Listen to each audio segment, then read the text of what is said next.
কে আপনি? খারিসান, কার কাছে আসছেন? কথা বলতেছেন না, আপনার চোখ দুইটা কেমন যেন চেনা চেনা লাগতেছে। আপনি কে? আমার মেয়ে, আমার কলেজের টুকরো, আমার ঘরের লক্ষ্মী। সারপ্রাইজ! আই তোমরা কে কোথায় আছো? দেখো কে চলে আসছে। এই দেখ কেন আইছে। কেমন আছিস ভাই? আমরা সবাই ভালো আছি।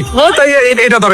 আরে আস্তে আস্তে এরা তো সে আগের মতোই দুষ্ট হয়ে গেছে। আরে মা, তোর স্নেহ পায়া এরা নিজেদেরকে পাল্টাইতে পারে নাই। তুই ওদের আচরণে কিছু মনে করিস না। কি মনে করব? তোমাদের জন্যই তো সব কষ্ট করি আমি, তাই না? ওদের সুখ দেখলে তো আমারই ভালো লাগে। তুই মনে হয় খালি খাটোস, নিজের দিকে ফিরে তাকাস। তো শুকাই গেছিস গা। মানুষের জন্য অনেক খাটছস, অনেক চিন্তা করছস, এবার নিজের দিকে ফিরে চা, নিজের কথা ভাব। আসতে না আসতে এসব কেন বলতেছো মা? এই দুনিয়াটা অনেক স্বার্থপর, তোর নিজের কথা আর কেউই ভাববো না। মনের কথা অনেকজন আছে মা। সারা রাত্র মা আমি দুজনে মিলে গল্প করি। চল, সবার জন্য উপহার নিয়ে আসছি, চিন্তার কোনো কারণ নেই। এত বছর পর আসছি, খালি হাতে আসছে নাকি?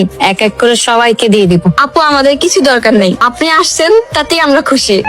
আমাগো বোন আমাগো মাঝে ফিরাইছে, এর চাইতে খুশির খবর আর কি হইতে পারে? তোমার কোনো কিছু তো লাগবে না, তুমি যে আমার গ্রুপের কাছে আইছো এতে আমরা অনেক খুশি। ঠিক আছে, এত কথা বলতে হবে না। সবার জন্য উপহার যা যা আনছি আমি সময় মতো এক এক করে সবাইকে পৌঁছাই দিব। হ্যাঁ, আরে তুই যার যার জন্য যা কিছু আনছোস ওইগুলি দিয়া তাড়াতাড়ি ফ্রি ও মা। আমি খালি আমার মেয়ের সাথে কয়টা কথা বলতে চাই, এত বছরের জমানো কথা।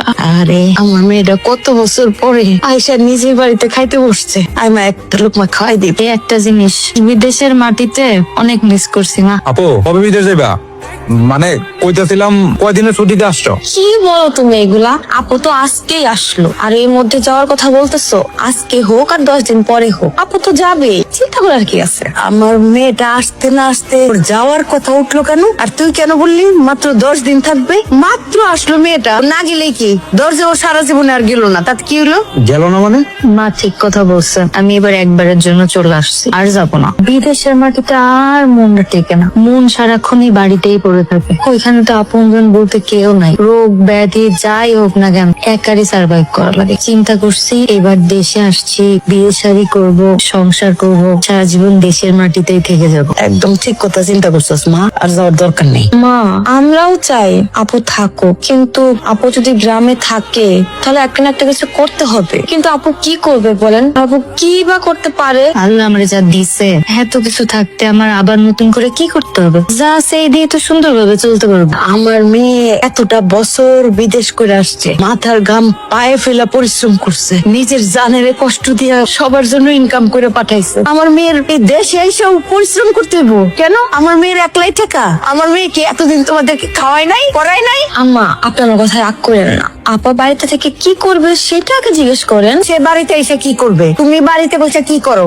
সেটা কি তুমি জানো? তুমি যা করো সে তাই করবে। তুমি যেমন সংসার করতেছো, পায়ের উপরে পা তুলে খাইতেছো, সে তাই করবে। মা থামো না, আমি গরিব হোক বড় লোক হোক একজন ভদ্রলোক দেখে বিয়ে করব। আমার ছোট্ট একটা সংসার হবে, আমি আমার সংসারটা আমার মনের মতো করে সাজাব। তুমি যেরকম সুন্দরভাবে সংসার করতে পারতেছো সবাইকে নিয়ে, আমারও তো ইচ্ছা হয় আমার একটা এরকম সংসার হোক। আরে ভাবি তুমি এসব কথা এখন না বললেও পারতে। কেমন সংসার করতে গেলে অনেক টাকা পয়সা দরকার হয়, আর সেই টাকা পয়সা আপু কোথায় পাবে? তাই আমি বলি কি, আপু আর কয়েকটা বছর বিদেশ থেকে আসো, তারপর আমরা সবাই পরিপূর্ণ হয়ে যাব, আর আপু শান্তিতে সংসার করে খেতে পারবে। তাহলে আমি যে এত বছর তোমাদের দিছি সেগুলো কোথায়? মাসুম তুই চুপ করে আছিস কেন? আমার সেই টাকা পয়সা গুলো কোথায়? আপু আই তুমি চুপ করো, আমি কথা বলতেছি না, চুপ করে থাকো। বৌমা তুমি মনে হয় ভুলে যাইতেছো যে তুমি কার সামনে বসে কথা বলতেছো। তোমার স্বামীর কাছে কত কত টাকা দিছে এটা তোমার স্বামীরে জিজ্ঞাসা করো। এত বছর পর এসে যে এরকম অশান্তি প্রথম দিনই পাবো এটা তো চিন্তাই করিনি। আমি অবাক হয়ে গেলাম, আমার মেয়ের কলিজাটা তোরা খান খান করে দিলি। খা তোরা শান্তি মতো খা।